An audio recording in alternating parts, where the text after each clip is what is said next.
Bonsoir très chers téléspectateurs, bonsoir. Merci de nous avoir suivis. Vous êtes dans votre nouveau numéro de magazine Data Market. Merci pour vos appels, les WhatsApp, les messages pour notre numéro passé avec le docteur Guy Kazadi, où le docteur Guy Kazadi nous a parlé comment investir dans un cabinet dentaire. Ce soir, nous revenons avec un nouveau numéro. Et là, nous sommes en face d'un grand architecte que je m'en vais saluer. Bonsoir, Fonfon Massianti Mandefi. Bonsoir, c'est Fonria Katende. Comment allez-vous? Ça va bien, et vous? Ça va, merci de nous recevoir dans vos bureaux. Merci beaucoup.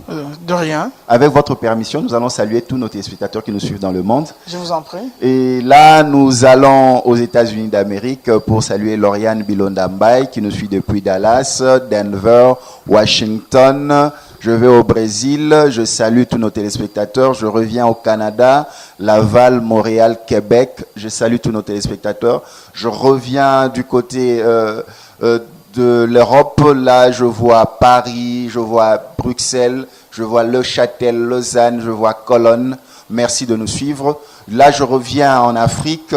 Merci de nous suivre du côté de l'Afrique du Sud, Botswana. Merci de nous suivre en Zimbabwe. Merci de nous suivre en Angola, Rwanda, Burundi, Ouganda. Merci de nous suivre aussi en Égypte, au Maroc.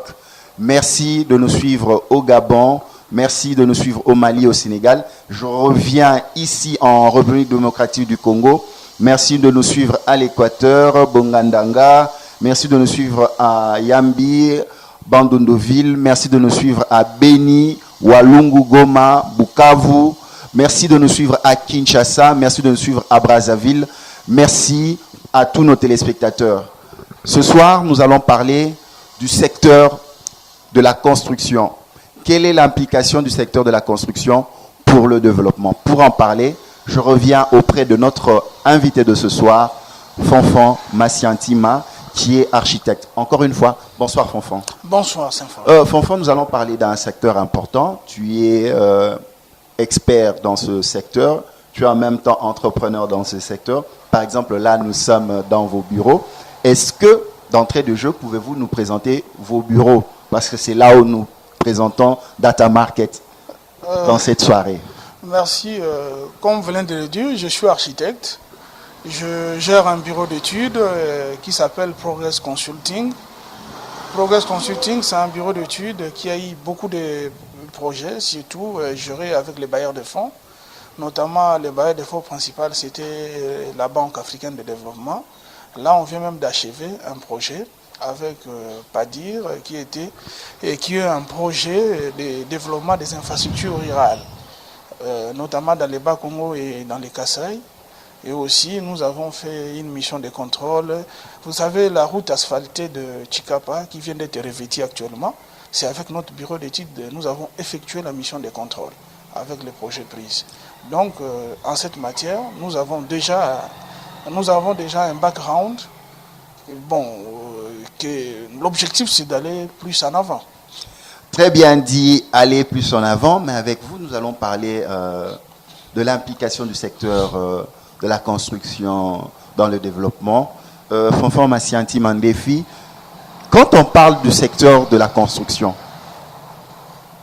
pour nous les profanes, les téléspectateurs qui nous suivent, il y a aussi des spécialistes. Mais qu'est-ce que vous pouvez nous en dire? Est-ce que vous pouvez nous présenter ce secteur de la construction? Qu'est-ce que nous retrouvons là-bas? Oui, dans le secteur de la construction, c'est un secteur très vaste. Mais en résumé, dans le secteur de construction, nous avons 3 intervenants. Le premier intervenant est appelé le maître d'ouvrage, que les gens appellent communément client. Le deuxième intervenant est appelé le maître d'œuvre, que les gens peuvent appeler soit un cabinet d'architecture ou bien un bureau d'études. Et le troisième intervenant, c'est l'entrepreneur, qui est communément appelé dans nos jargons techniques le réalisateur. Voilà un peu les 3 intervenants qui interviennent dans ce secteur qui est vaste. Je crois que dans le développement, tout le monde pourra comprendre ce que c'est, l'importance de chacun de ces 3 intervenants dans le secteur du bâtiment. Vous venez de les présenter.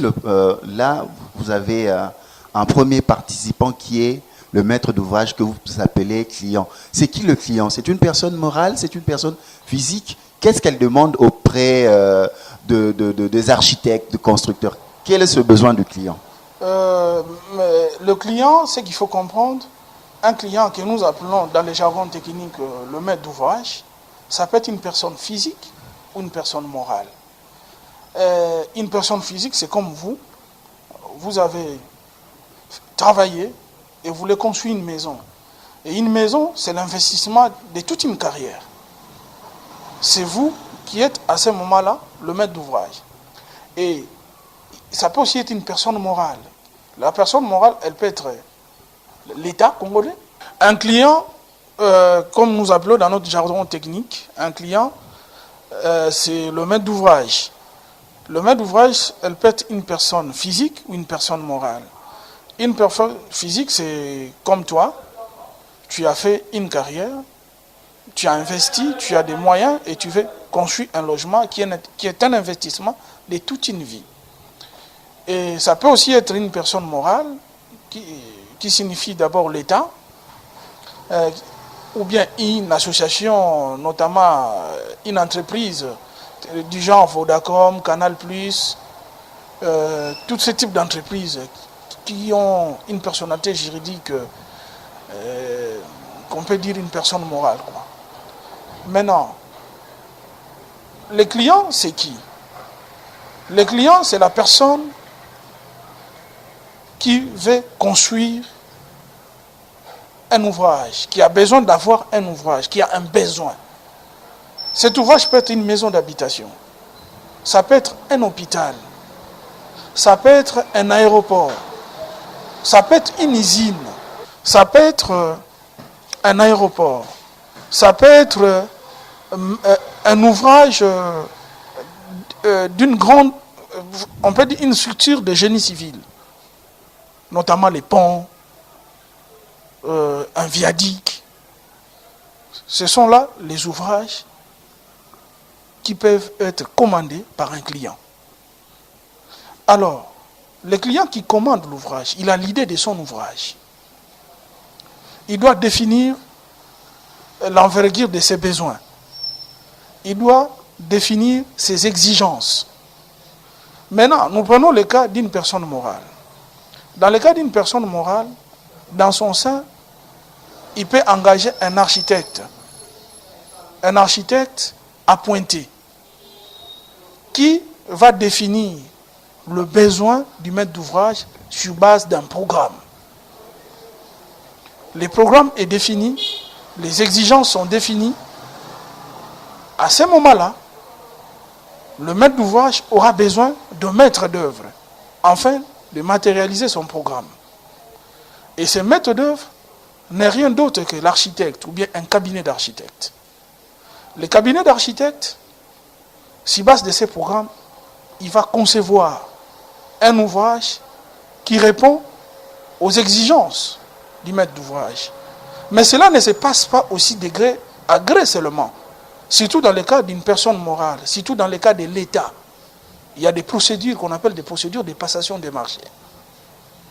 Et le maître d'ouvrage, il a ses principes de recrutement.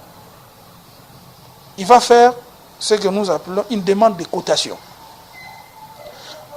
Il va lancer un avis à manifestation d'intérêt. Dans les cas, parce que nous prenons le cas le plus large, c'est le cas de l'État. Parce qu'avec l'État, on appelle ça un appel d'offres ouvert à tout le monde, à tous les Congolais. Si ça nécessite une expertise particulière ou des moyens sont colossaux, on peut même aller à un appel d'offres international. Parce que si vous n'avez pas certaines techniques, vous pouvez les importer. À ce moment-là, vous ouvrez les marchés et vous lancez cet appel d'offres. Cet appel d'offres, il y a un profil de celui qu'on veut recruter.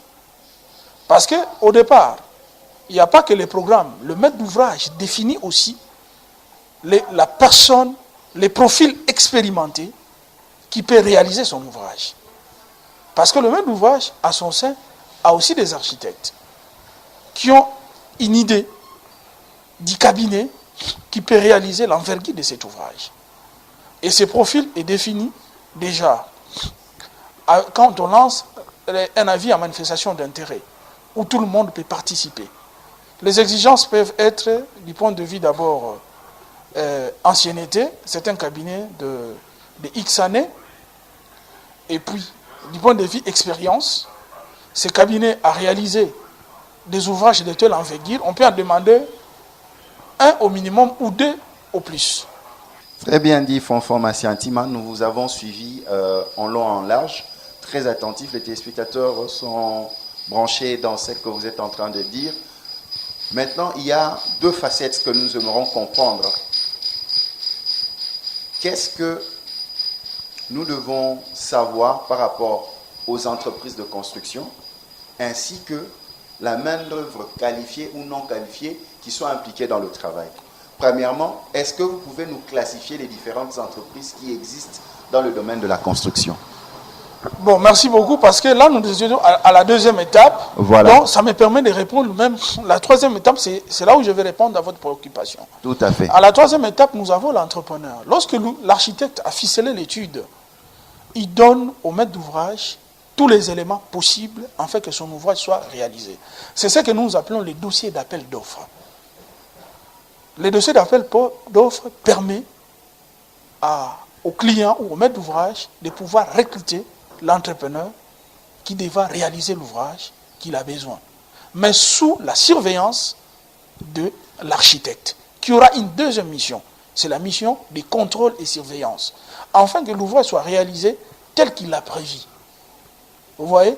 Et à ce moment-là, les dossiers d'appel d'offres, peut-être ça peut paraître savant, les dossiers d'appel d'offres, c'est quoi? C'est d'abord, le plan détaillé. Donc, un avant-projet détaillé de l'ouvrage. Deuxièmement, vous avez les cahiers des charges.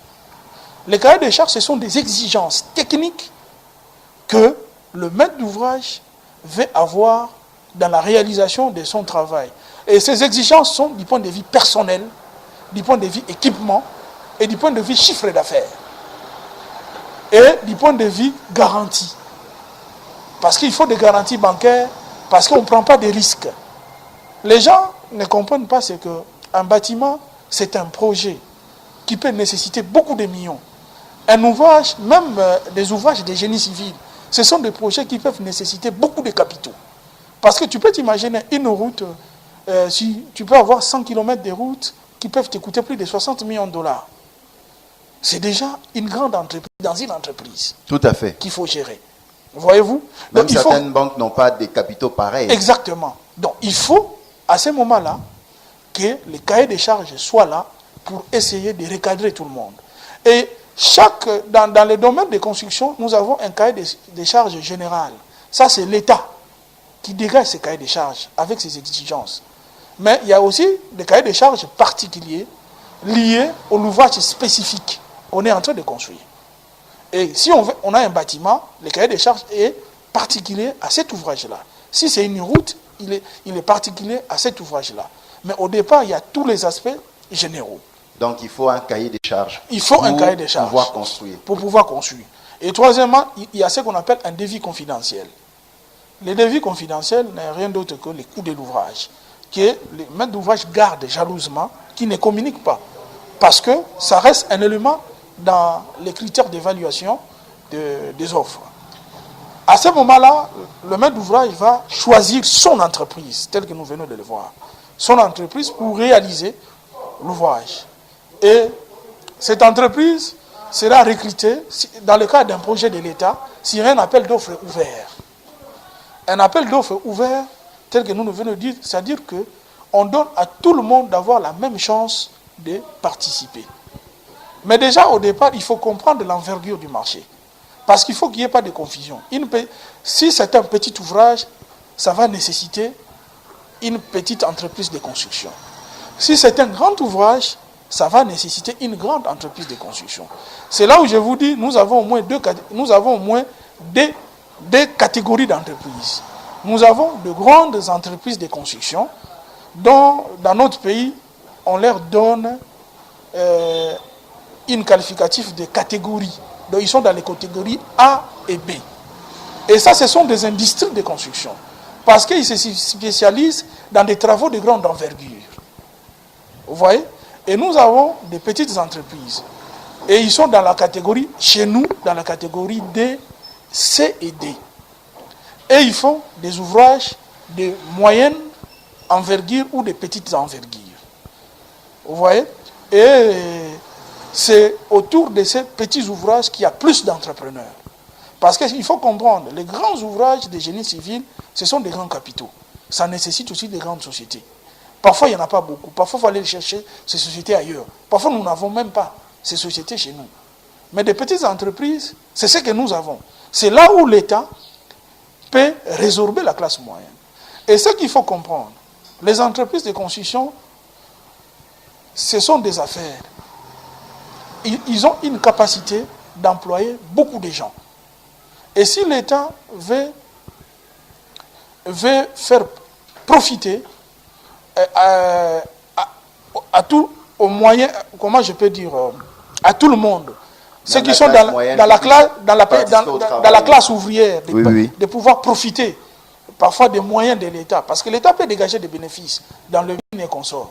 Mais il peut allouer de tels moyens dans les infrastructures. Et c'est là où il y a tout le monde. Et c'est là où il y a la classe ouvrière. Et tout le monde peut profiter de ces moyens. C'est là où les entreprises de construction vraiment participent dans l'essor économique d'un pays. C'est comme ça qu'on dit... Plus un chantier est grand, par exemple, nous prenons la construction des routes, la construction des grands bâtiments, des grands édifices. Là, la classe ouvrière va bénéficier de cet effet induit, des revenus qu'ils vont recevoir du travail qu'ils sont en train de faire. Naturellement. C'est ça que nous disons, quand les bâtiments vont, l'économie va. Ça va de pair. Et vous verrez, dans le pays où l'économie est florissante, il y a des infrastructures qui sont là tout le temps. Parce que les secteurs d'infrastructure, c'est les secteurs clés. Parce qu'il faut comprendre ceci. Toutes les opérations se passent dans le bâtiment. Les logements, c'est les bâtiments. Vous travaillez dans un bâtiment. Rares des gens travaillent à l'air libre. Peut-être que ce sont les ouvriers en construction qui peuvent travailler à l'air libre. Parce qu'ils construisent des bâtiments. Ils sont en train de construire. Voilà. Mais les autres travaillent dans des espaces clos, pour la plupart. Et les usines, ce sont des bâtiments. Tout à fait, oui, oui. Et maintenant, quand nous allons dans les génies civils, c'est ce qu'on appelle les travaux publics. Dans les travaux publics, nous avons les routes. Nous avons les ponts. Vous voyez? Nous avons des voiries, nous avons des barrages. Nous avons tous ces systèmes d'électrification. Tous ces poteaux sont posés sur des socles en béton armé. Tout ça, c'est des ouvrages de génie civil. Ce sont des travaux publics. Vous voyez que vous ne pouvez pas vous passer de ce genre de travaux. Quand le pays est en train de tourner, ces travaux-là, c'est là où il y a plus de gens. C'est là où il y a plus d'emplois. Si l'État veut vraiment créer plusieurs emplois, c'est dans ces secteurs qu'il faudra voir, qu'il faudra vraiment organiser pour que ces moyens profitent à tout le monde. Vous nous avez démontré les deux classes des entreprises qui existent, des grandes capacités des mastodontes dans le secteur de la construction et les moyennes. Mais est-ce qu'on peut en venir maintenant aux ouvriers, aux acteurs qui travaillent dans ces secteurs où vous allez parler des ouvriers qualifiés et non qualifiés? Merci beaucoup. C'est comme ça que je terminais avec tout ce qui est aspect entrepreneur. Parce que l'entrepreneur qui est choisi, il est choisi sur un profil. Ce profil, déjà dans les cahiers de charges, on demande à l'entrepreneur de présenter l'expérience de tous ses employés. En commençant par le plus gradé, le meilleur d'entre eux, que nous appelons les directeurs des travaux, jusqu'aux ouvriers qualifiés et non qualifiés. Il faut présenter les nombres, il faut présenter, plus loin, on va même combien tu le payes. Parce que l'État doit exiger. L'objectif de l'État, surtout si c'est l'État, c'est de permettre que la population puisse bénéficier des dividendes de sa production. Il doit s'assurer qu'ils sont bien rémunérés. Voyez-vous? Donc vous allez des ouvriers non qualifiés jusqu'au directeur des travaux. Ça, ce sont des exigences que nous demandons, que l'État demande au niveau des cahiers des charges, qui est le dossier d'appel d'offres que l'entrepreneur qui veut concourir va acheter auprès du maître d'ouvrage. On achète ça. moyennant un minimum entre $150 à $200. Vous voyez? Parce qu'il faut quand même restituer le travail qui a été fait en termes de logistique. Tout à fait. Donc on achète ça et vous allez concourir. Et l'offre, l'entrepreneur qui sera choisi, c'est l'entrepreneur qui devra présenter une offre économiquement avantageuse.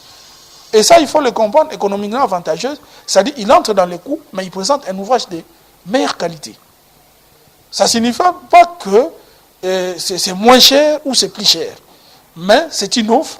Après analyse des techniciens, c'est l'offre qui est... Dans des termes clairs, quelqu'un qui a, par exemple, moi je suis maître d'ouvrage, c'est moi, Saint-Florent Katende, je veux un édifice de 4 millions de dollars. Okay. Quand vous m'apportez l'offre avantageuse, ça veut dire que votre offre doit entrer dans les 4 millions de dollars en tenant compte de toutes les conditionnalités, tout ce que j'ai demandé dans la programmation. Naturellement, oui. C'est-à-dire que c'est une offre qui répond aux critères qui ont été spécifiés dans les cahiers des charges. Par exemple, le cahier des charges dit l'entrepreneur qui devra réaliser cet ouvrage doit avoir un chiffre d'affaires de 2 millions de dollars. Parce qu'il y a des sécurités. Parce que le maître d'ouvrage va sortir de l'argent. Si l'entrepreneur n'est pas sérieux, il fuit avec son argent. Le maître d'ouvrage doit avoir des garanties de la personne qui va réaliser son ouvrage. Premièrement, il doit présenter des garanties. On doit voir d'abord, on passe à la conformité. Est-ce que son entreprise est conforme? C'est-à-dire qu'il paye l'impôt, il a l'agrément de l'ITPR et il a tous les documents nécessaires d'être appelé entreprise dans le secteur de génie civil ou des bâtiments et travaux publics. Si c'est oui, ok, merci. Deuxièmement, nous passons au niveau de sa capacité financière. Est-ce que ce monsieur a un chiffre d'affaires qu'il faut pour réaliser cet ouvrage? On voit parmi, dans les 3 dernières années, quels sont les ouvrages qu'il a réalisés, qui correspondent à un chiffre d'affaires capable de réaliser cet ouvrage. Troisièmement, nous allons au niveau des banques. Est-ce qu'il a une garantie bancaire? Parce qu'une offre doit être garantie. Aura-t-il une garantie bancaire avec sa banque pour garantir notre ouvrage en cas de perte, en cas de malfaçon? Tout ça, il faut les garantir, il faut les démontrer. Et puis troisièmement, maintenant on va voir techniquement, est-il à même de réaliser cet ouvrage? Techniquement, c'est quoi? On va voir les ouvrages qu'il a fait avant. L'a-t-il terminé? L'a-t-il achevé correctement? Parce qu'il faut qu'il y ait un PV de réception provisoire ou définitive. Ça signifie quoi? Ce PV atteste que ce monsieur avait réalisé à tel endroit cet ouvrage. Et cet ouvrage est un ouvrage de qualité. Et la mention lui a été donnée comme une mention spéciale. Voyez-vous? À part cela, ils vont voir combien de types, parce que le cahier des charges peut dire, pour des gens, il faut en réaliser au moins 3. Si on voit qu'il en a réalisé 3, ok, on trouve qu'il en a. Maintenant, les personnels qu'il a alignés, sont-ils capables de réaliser cet ouvrage? Les personnels, ce sont des CV. On va voir les CV d'abord du directeur des travaux. Le directeur des travaux, c'est la personne clé, parce que c'est lui qui va engager l'entreprise techniquement. Vous voyez, est-ce que ce directeur des travaux a l'expérience requise? Les autres peuvent l'appeler chef de projet. Parce que c'est lui qui sera le chef de projet en matière de réalisation. Est-ce qu'il a l'expérience requise afin de conduire ces travaux? Et c'est déjà, je vous donne déjà la hiérarchie qui se passe dans ces secteurs. Le directeur des travaux est la personne qui engage l'entreprise techniquement. Il doit avoir une expérience avérée. Il doit avoir réalisé ce type de projet. Donc il ne peut pas être un novice. C'est un personnel expérimenté. Et le directeur des travaux, qui est un personnel expérimenté, c'est celui qui organise l'équipe. Et derrière lui, il est appuyé par une équipe technique au niveau du siège. Cette équipe technique, peut-être qu'il ne va pas apparaître dans le cahier des charges, mais c'est celui qui aura les rôles. Parce que là, j'explique même le fonctionnement d'une entreprise de construction. C'est celui qui aura les rôles. De pouvoir analyser un marché qui est gagné, ou de pouvoir élaborer une offre, enfin aussi de gagner cette offre. Cette équipe va analyser, si dans le cadre de gagner les marchés, c'est celui qui lit les dossiers d'appel d'offres. Il les lit et il y répond conformément aux exigences du dossier d'appel d'offres. Mais dans le cadre de l'exécution, cette équipe, lorsqu'on a gagné les marchés, il analyse les marchés qui ont été qui a été gagné. Parce que il faut comprendre, les études peuvent être là, mais les études peuvent aussi avoir certaines réalités. Souvent, quand nous, les architectes, nous faisons des études, nous n'allons pas en profondeur. Parce que les études, les sondages géotechniques, vous prenez 5 points, 6 points. Mais l'entrepreneur, lui, va en profondeur. Parce qu'il a la charge d'élaborer ce que nous appelons les dossiers d'exécution. Et ces dossiers d'exécution nécessitent que cet entrepreneur puisse aller en profondeur. Et il faut comprendre, à ce moment-là, l'entrepreneur, lui aussi, a ses ingénieurs, il a aussi ses architectes. Et là, l'entrepreneur, quand il analyse les projets, il fait des propositions. Il peut faire des contre-propositions, tout comme il peut admettre les titres comme tels, vu les réalités du terrain. Parce que le terrain peut aussi poser des problèmes. Vous arrivez, vous devez estimer par exemple la nappe phréatique à tel niveau, vous ne la rencontrez pas à ce niveau-là, il est un peu plus proche. Bon, ça c'est un peu technique. Il y a des contraintes comme ça. Fanfan, nous sentons il y a la matière qui abonde en tant qu'expert. Maintenant, nous allons aller dans un cas pratique pour résumer parce que nous devons aussi prendre d'autres points. La charité est bien ordonnée, commençons par soi-même. Le magazine Data Market, par exemple, voudrait se doter d'un bâtiment. Rez-de-chaussée plus 5 niveaux, par exemple. Okay. Par exemple, dans l'entreprise Data Market, qui doit concevoir cette idée-là chez moi, dans l'entreprise Data Market? C'est le directeur de projet? Ce qu'il faut comprendre, toute entreprise organisée peut avoir son architecte. Son rôle, ce n'est pas de construire les bâtiments, mais c'est d'élaborer des programmes ou d'élaborer les niveaux d'exigence de l'entreprise. Exactement. Exactement. Donc, rez-de-chaussée plus... Par exemple, Procrédit, il veut construire son agence, il veut construire un bâtiment. Ce n'est pas à lui de construire. Ce n'est pas aussi à lui de concevoir. C'est pour ça qu'aujourd'hui, nous avons l'Ordre national des architectes. ONA. C'est pour essayer de recadrer tout ça. L'architecte qui est appointé, il a le rôle de conseiller le maître d'ouvrage en fait d'élaborer un programme. Parce que ce qu'il faut comprendre, déjà élaborer un programme, c'est aussi un domaine d'architecte. Élaborer un programme, élaborer les niveaux d'exigence. Parce que déjà dans l'audit, pour le niveau d'équité, le marché, dans une entreprise qui se respecte, le marché, lorsque vous voulez l'attribuer, il faut respecter un certain nombre de procédures. Tout à fait. Et c'est comme ça que les gens aujourd'hui s'inscrivent, par exemple, dans les normes ISO. Pourquoi? Parce que ce sont des normes où, lorsque vous établissez un plan, une organisation, vous devez la respecter. C'est-à-dire que vous connaissez, lorsqu'on veut faire un achat ou on veut faire un bon de commande, on ne le fait pas seulement à une seule personne. Il faut qu'il y ait une concurrence. Enfin, d'avoir une offre que j'ai dit toujours techniquement avantageuse.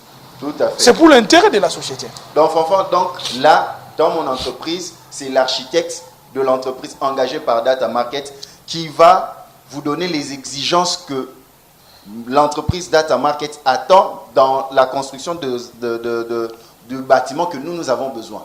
Bon, ce qu'il faut comprendre, c'est aussi le niveau de la taille de l'entreprise que vous représentez. Parce que Data Market peut consulter même 3 cabinets. 3 cabinets. 3 cabinets en leur changeant. Faire l'appel d'offres aussi. Oui. Bon, ce que je dis, il peut faire ce qu'on appelle une consultation restreinte. Parce que vous êtes privé. Vous n'êtes pas soumis à beaucoup d'exigences. Tout à fait. Voilà. Vous pouvez faire une consultation restreinte. Vous allez dans la ville, vous cherchez 3 cabinets. Où vous sentez... la norme veut que vous en preniez au moins 3 pour essayer de discuter avec eux. Et là, c'est pour l'équité dans la passation de marché. Des marchés. Maintenant, nous venons à l'exécution. C'est vous qui devez exécuter. Maintenant, quand vous exécutez, vous devez présenter un plan que vous proposez, par exemple, de l'édifice. Vous faites un croquis chez vous, dans votre structure. Vous dites, voici, nous vous proposons ça par rapport à la construction de votre bâtiment. Oui, naturellement, je n'aimerais pas que tu appelles ça croquis. Vous appelez comment en termes professionnels? C'est une étude d'architecture. Étude d'architecture. Exactement. Un croquis, tout le monde peut le faire. Mais une étude, c'est un domaine spécial. Très chers téléspectateurs, on appelle ça étude d'architecture. Voilà. Et là, quand vous faites cette étude d'architecture, ça permet déjà à moi qui suis le client de savoir comment sera mon bâtiment au final. Exactement. Parce que ce que nous vous proposons comme une étude, au départ, ça s'appelle un avant-projet sommaire. Ça vous permet d'avoir votre bâtiment tel que vous l'avez exigé Parce que c'est vous qui avez besoin de ces bâtiments. Maintenant, passons dans C'est le vous chantier. Oui. qui présentez les besoins. C'est vous qui présentez les besoins et nous traduisons techniquement vos besoins. Par exemple, dans un concours de trois cabinets ou 3 expertises, vous gagnez le marché. Maintenant, comment ça va se passer, l'exécution sur terrain, sur place, quand vous arrivez au chantier? Qui vont participer dans ce chantier-là? C'est ce que nous avons dit tantôt. Il y aura toujours les 3 intervenants. Tout à fait. Il y aura l'architecte qui va assurer une mission de suivi et contrôle. Oui. Et de l'autre côté, il y aura l'entrepreneur qui sera choisi par des méthodes que vous êtes fixées. Oui. À ce moment-là, l'architecte représente les intérêts, ou le cabinet représente les intérêts du client. Tout à fait. Parce que c'est lui qui a discuté avec les clients, il connaît les clients. Tout à fait. Voilà. Et à ce moment-là, son rôle est de veiller que l'ouvrage soit réalisé conformément au plan qu'il a présenté au client. Mais qui reste avec les ouvriers qui travaillent tout le jour dans le chantier? Qui leur supervise tout le jour dans le chantier? Dans les chantiers, la mission de contrôle, par exemple, si on est un cabinet, parce que le camp qui Veiller sur les les nôtres, travailleurs, est-ce qu'ils nous- sont bien, ils travaillent bien, il n'est pas malade, qui fait ça? Non, ça c'est différent. Laissez-moi vous expliquer. Tout à fait. Dans les chantiers, là, il y a d'abord 2 intervenants. Il y a l'architecte, avec son équipe, il peut se faire représenter par ce que nous appelons un délégué à pied d'œuvre, qui est là en train de vérifier, de suivre les travaux et les quantités exécutées. Et de l'autre côté, il y a l'entrepreneur. L'entrepreneur a son chef de chantier. Son chef de chantier, c'est le patron, c'est lui qui assure l'administration du chantier sur les chantiers. Il élabore ce que nous appelons les journaux de chantier. Chaque jour, ce qui se passe et tout, il fait aussi des attachements qui sont contresignés par les représentants du bureau d'études et les chefs de chantier. Et dans la conduite des travaux, nous avons les conducteurs des travaux, qui est un ingénieur plein dans les chantiers, qui appartient dans la structure de l'entrepreneur. C'est celui qui suit les travaux. C'est celui qui est avec les ouvriers. C'est celui qui coordonne les différentes équipes au chantier. Parce qu'il y a plusieurs équipes selon la spécialité. Il y a des équipes de maçons, il y a des équipes de coffreurs, il y a des équipes de plombiers, il y a des équipes de ferrailleurs. Vous voyez? Et plus loin, il y aura même des équipes de charpentiers. Et dans les secondes œuvres, dont on sait que vous appelez finition, il y a des équipes de peintres. Il y a des équipes même des plombiers dans le cas de poser des équipements de plomberie. Il y a plusieurs équipes que les conducteurs des travaux devront suivre, s'assurer qu'ils sont en train de réaliser selon les exigences spécifiées dans les cahiers de charges. Par exemple, je prends un cas, qui doit aller chercher l'autorisation de bâtir, qui doit aller prendre contact avec la SNEL, la Régie des eaux, qui fait ça, par exemple, dans le chantier? Dans le cadre d'un chantier, c'est souvent, si tu suis les chantiers de taille moyenne, c'est souvent les chefs de chantier. Le chef de chantier, c'est celui qui gère tous les aspects administratifs. C'est celui qui est en contact avec tous ses personnels.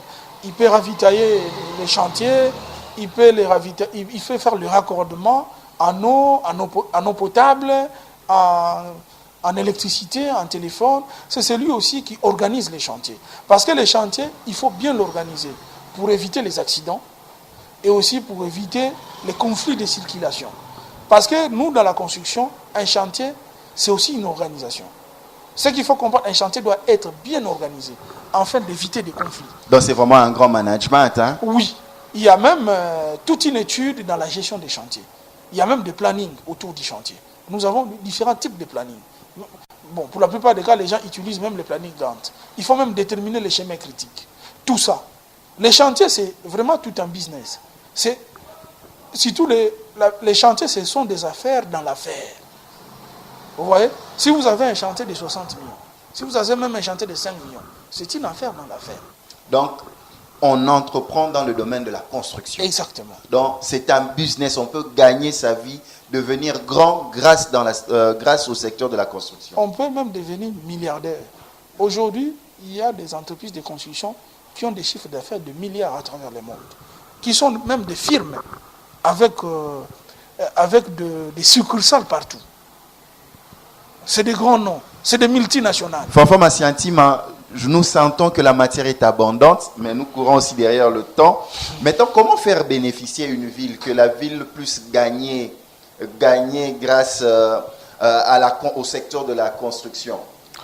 Nous sommes des experts en matière de bâtiments.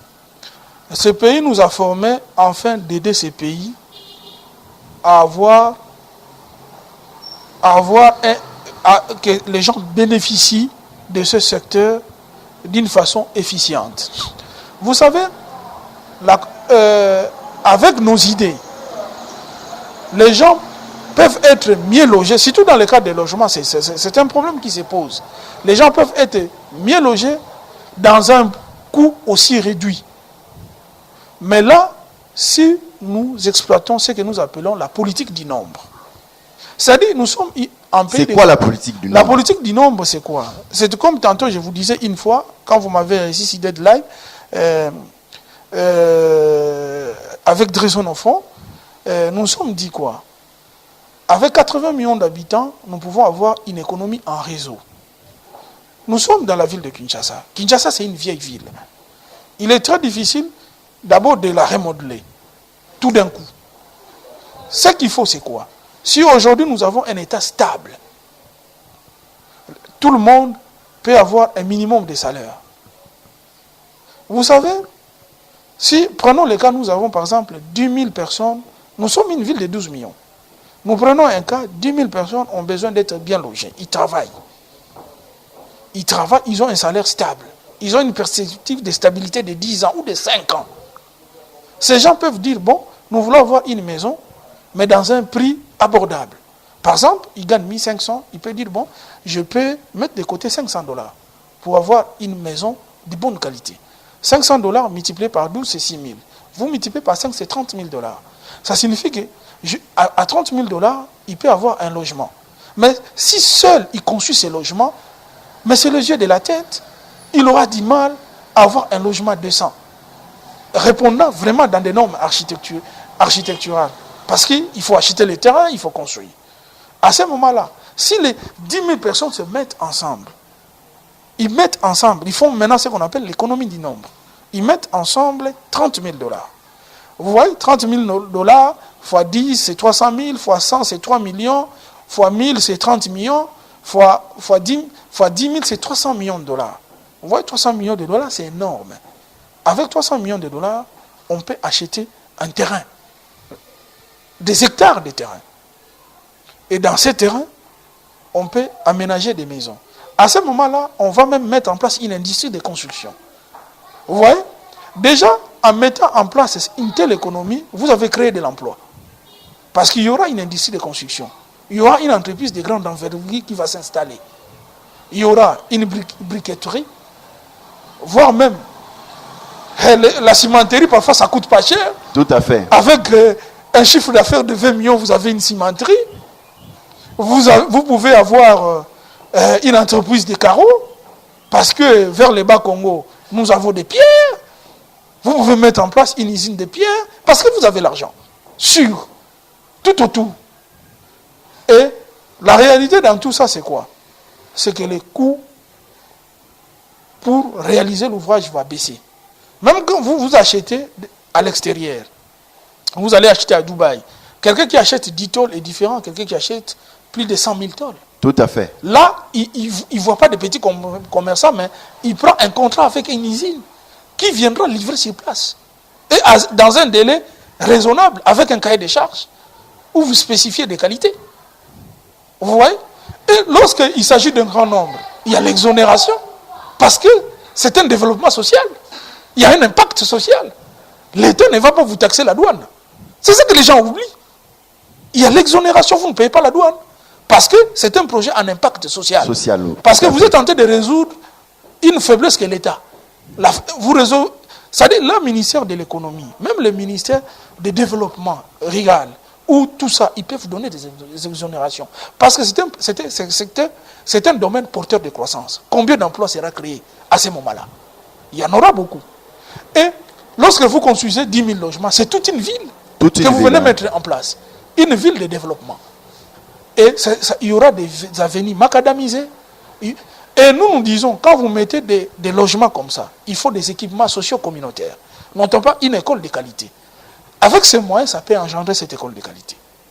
Vous pouvez avoir aussi un terrain de basketball, un terrain de football, un terrain de tennis, un parc.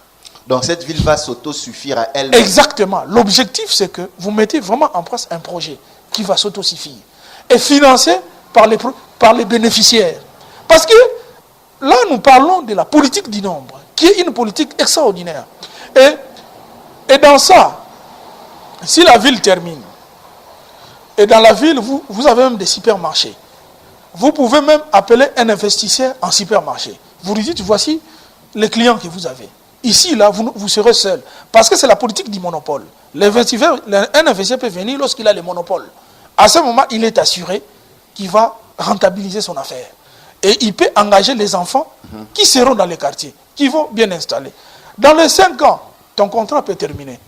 Mais tu peux encore trouver du boulot dans la ville que vous avez créée. Tout à fait. Et à ce moment-là, vous pouvez déjà dans les 2 ans bénéficier de votre maison, sans pourtant épuiser votre argent. Et un projet comme ça, lorsque le salaire est stable, il y aura toujours des banques qui l'accompagnent. Les banques accompagnent pour essayer d'anticiper. Vous voyez? Donc vous voyez comment une politique du nombre peut générer beaucoup de facilités. Donc le secteur de la construction est vraiment impliqué dans le développement économique. Exactement. D'une société. Et ce qu'il faut comprendre aujourd'hui, les villes sont des affaires. Ouais, les villes sont des affaires. Il y a des villes qui tombent en faillite. Comment expliquez-nous cette notion-là? Les villes des affaires, elles peuvent tomber en faillite. Expliquez-nous. Nous disons ceci. Lorsque vous faites des villes, lorsque vous créez une ville, vous avez une population, c'est-à-dire que vous avez une main-d'œuvre. Ouais, vous avez une main-d'œuvre de proximité. Autour, vous définissez par exemple une zone industrielle. Pas de grandes industries, une industrie de cordonnerie, un marché artisanal, des petites industries mais porteurs de croissance, dont les ouvriers viennent de cette ville-là, juste tout autour. Les gens, lorsqu'ils voient déjà une ville comme ça en train d'être construite, les investisseurs, lorsqu'ils voient les projets, ils viennent. Parce qu'ils savent qu'ils n'auront pas de moyens à dépenser pour le développement de leurs ouvriers. Ils peuvent habiter là-bas. Les ouvriers qui peuvent payer dans un moindre coût, ils peuvent profiter de ces logements-là. Vous voyez? Et à ce moment-là, quand vous avez ça, un hôtel peut émerger. Quelqu'un peut dire parce que les villes doivent être bien gérées. En même temps, vous assurez une sécurité. La sécurité peut aussi être privée dans des villes comme ça. Vous avez votre sécurité privée. Un nombre d'affaires vient installer parce que les gens travaillent. Les gens qui sont là, ils sont stables. Ils peuvent installer un système de sécurité qui est payant. Vous voyez? Demain, si quelqu'un n'est pas à même, parce qu'une ville, c'est des exigences. Si vous n'êtes pas à même, par exemple, d'habiter cette maison, vous pouvez vendre. Vous avez votre maison à 30 000, peut-être demain, cette maison peut vous coûter demain 500 000 $. C'est ça qu'on appelle les booms immobiliers. Et la ville prend de la valeur. Tout à fait. Et ça se passe comme ça même aux États-Unis, les booms immobiliers. Les gens font des placements. C'est à partir des réalités comme ça. Fanfan Massiantima, nous allons déjà à la fin de notre magazine. Quel est le message que tu peux partager à tous ces jeunes qui voudraient un jour s'élancer dans le secteur ou dans le domaine de la construction? À quoi ils devront s'attendre? Un message pour tous ces jeunes qui vous suivent partout en Afrique. Oui, ce que je pourrais dire ceci. Le secteur de la construction est un grand secteur. Et nous venons de dire, nous avons des intervenants importants dans ce secteur. Notamment l'entrepreneur qui est le réalisateur et l'architecte qui est le programmeur et aussi les concepteurs. Et ce qu'il y a, il faut que dans ce secteur, que les gens, chacun d'abord puisse respecter son rôle. Aujourd'hui, ce que je vais ajouter avec l'ONA, c'est-à-dire quoi? Une maison, une bâtisse, une usine, même un ouvrage de génie civil, il faut que cela soit fait d'abord par un architecte. Parce que l'État l'a formé pour ça. Il a des notions que les autres n'ont pas. C'est important. L'architecte, c'est celui qui pense d'abord à la beauté, au fonctionnement et à l'intégration de l'ouvrage dans le milieu. Fanfan Massiantima, un dernier mot pour mettre un terme à ce numéro de Data Market. Je pense que ça ne sera pas le tout dernier. Merci beaucoup. Le dernier mot, c'est quoi? C'est que nous demandons surtout à l'État congolais de pouvoir promouvoir surtout la classe moyenne. La plupart des entreprises, des entrepreneurs que nous sommes ne sommes pas soutenus. Ailleurs, il y a un programme pour soutenir les petites et moyennes entreprises. Nos banques ne sont pas des banques.